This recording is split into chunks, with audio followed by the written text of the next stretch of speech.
Bisa Gunung Merapi yang berada di wilayah Yogyakarta dan Jawa Tengah kembali menunjukkan aktivitas vulkanik pada Jumat pagi.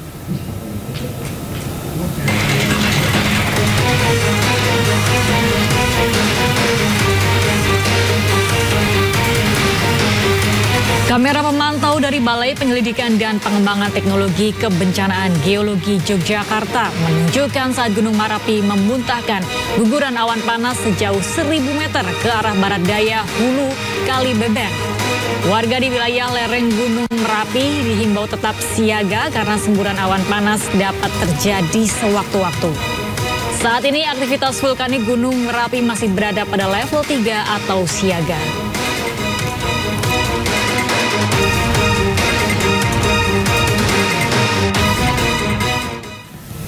Bisa diduga hilang kendali, sebuah bus antar kota dalam provinsi ini terjun ke dalam jurang sedalam 10 meter di Jalan Baru Guguak, Arosuka, Kabupaten Solok, Sumatera Barat. Ya, 2 orang penumpang terluka dan 1 orang sopir bus tewas.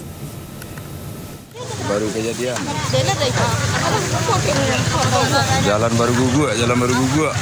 Tampalo, kebetulan. Jalan Baru Guguak. Sebuah mikrobus Tampalo, bus antar kota dalam provinsi jurusan Darmasraya menuju Kota Padang ini terjun ke dalam jurang sedalam 10 meter di kawasan Jalan Baru Guguak, Arosuka, Kabupaten Solok, Sumatera Barat.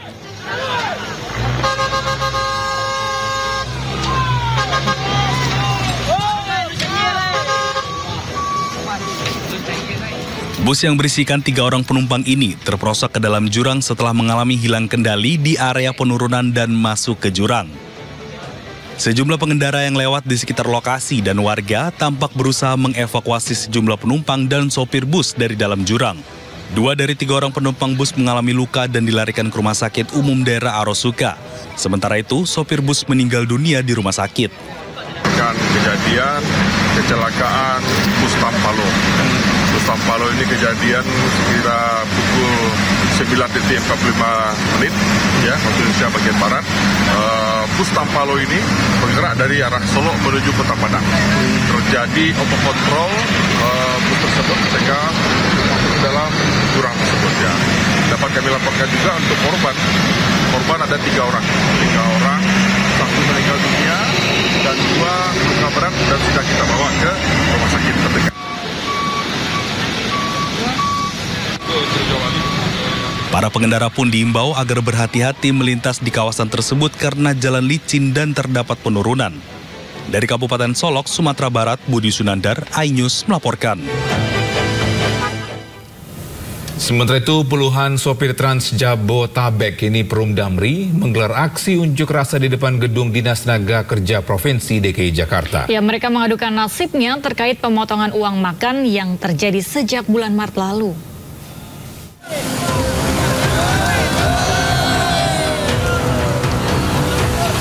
Dengan membawa beragam spanduk, puluhan sopir Trans Jabodetabek Perum Damri menggelar unjuk rasa di depan gedung Dinas Tenaga Kerja Provinsi DKI Jakarta di kawasan Gambir, Jakarta pada Jumat pagi.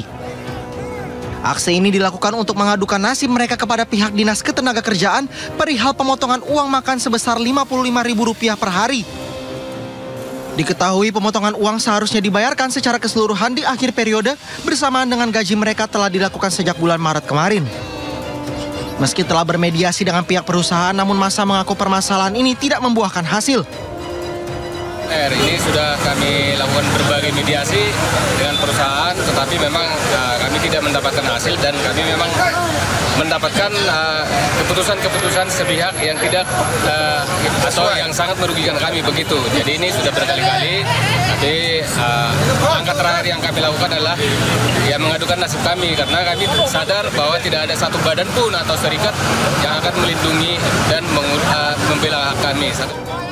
Selain permasalahan pemotongan uang makan, mereka juga mendesak Dinas Ketenagakerjaan DKI bisa melakukan mediasi terkait pembayaran upah di bawah UMR. Dari Jakarta, Rani Sanjaya, iNews melaporkan.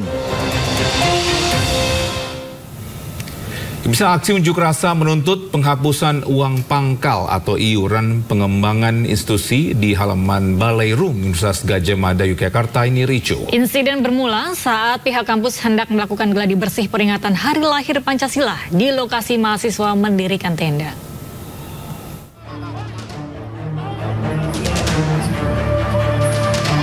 Kericuhan yang melibatkan mahasiswa dan petugas keamanan kampus terjadi di halaman Balai Rum Universitas Gadjah Mada, Yogyakarta, Jumat petang. Mahasiswa yang sejak beberapa hari terakhir bertahan dan mendirikan tenda di halaman Balai Rum dianggap mengganggu jalannya prosesi gladi bersih upacara Hari Lahir Pancasila. Akibatnya, petugas terpaksa membongkar tenda-tenda mahasiswa serta membubarkan aksi. Dalam aksinya, mahasiswa menolak kenaikan uang kuliah tunggal atau UKT. Namun setelah pemerintah membatalkan kenaikan UKT, mahasiswa tetap bertahan dan menuntut penghapusan iuran pengembangan institusi yang dibebankan ke mahasiswa baru. Upaya dialog sempat dilakukan dengan Rektor UGM, namun hasilnya dinilai belum memuaskan demonstran. Universitas Gadjah Mada untuk membatalkan skema uang pangkal, baik itu SSPU, IP, atau yang lainnya. Sepakat ya teman-teman? Di semua jenjang UKT. Sepakat?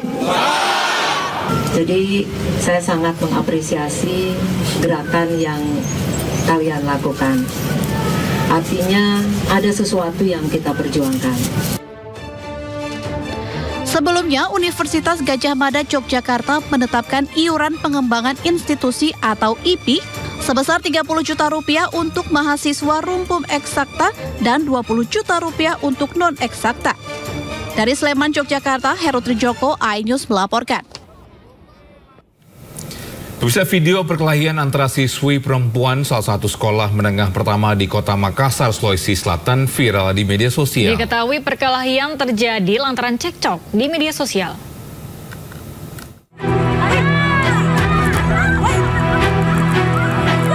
Dalam video amatir terlihat 8 orang siswa terlibat perkelahian di tanah lapang di belakang sekolah SMPN 34 Makassar, Kelurahan Sudiang Raya, Kecamatan Biringkanaya, Sulawesi Selatan. Pasca viralnya kejadian ini, Kepolisian Sektor Biringkanaya mempertemukan kedua siswi serta orang tua dan pihak sekolah SMPN 34 dan SMPN 35 Makassar.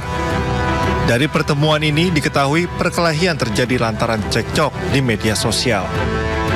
Petugas kepolisian telah memediasi kedua belah pihak agar perkelahian antar murid SMP berbeda ini tidak terulang kembali. Kami mendapatkan videonya di sosial media. Saya langsung menghubungi masing-masing babin di mana SMP itu berlokasi dan kami mengarahkan semua siswa yang terlibat perkelahian, ada 8 siswa serta kepala sekolah masing-masing, kepala sekolah SMP 34 dan kepala sekolah SMP 35, serta kami mendatangkan orang tua masing-masing siswa yang terlibat perkelahian di Polsek Biringkanaya. Meski telah dimediasi, orang tua salah satu siswa yang merasa keberatan anaknya dianiaya telah melaporkan kasus ini ke unit PPA Polrestabes Makassar. Dari Makassar, Sulawesi Selatan, Wahyu Ruslan, iNews melaporkan.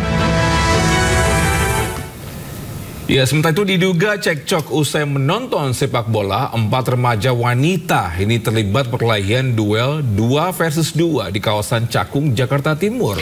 Ironisnya, perkelahian duel antar 4 remaja itu disaksikan oleh puluhan rekannya. Kemudian petugas keamanan setempat pun langsung membubarkan aksi para remaja.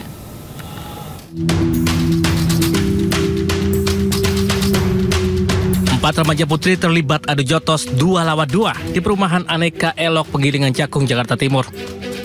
Dengan tangan kosong, keempatnya saling adu kekuatan hingga tersungkur.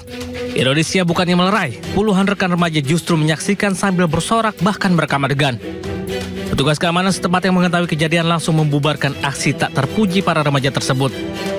Aksi duel remaja putri ini diduga terjadi setelah keduanya terlibat cekcok usai menonton sepak bola.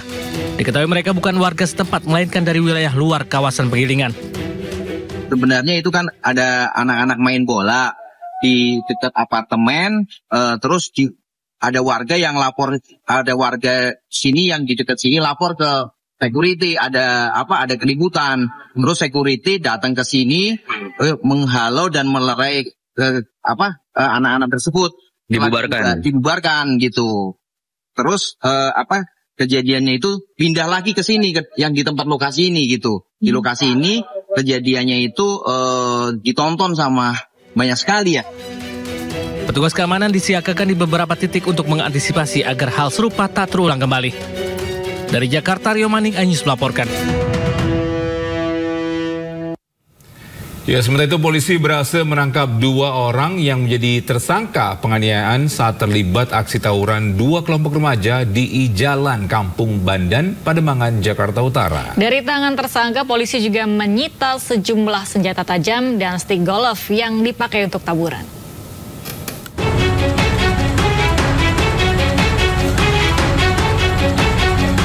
Seorang pelaku tawuran, W, 18 tahun ditangkap lantaran melakukan penganiayaan menggunakan senjata tajam terhadap kelompok lawan.